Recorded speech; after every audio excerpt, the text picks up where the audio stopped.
سلام علیکم.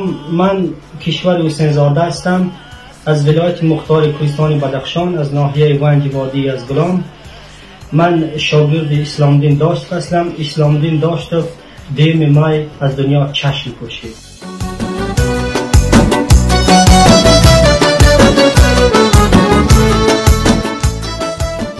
اسلام دین داشت شخصی بود که زیاده از 30 سال برای مردم جمهوری تاجیکستان در فرهنگ ناحیه ونج برای مردم جمهوری تاجیکستان خدمت کرد.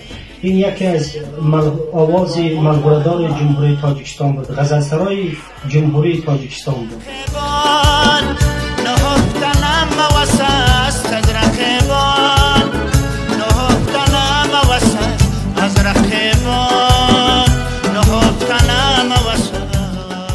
حال دلوا شنفتنم واسه از خبری دل، شنفتنم واسه از خبری دل، شنفتنم واسه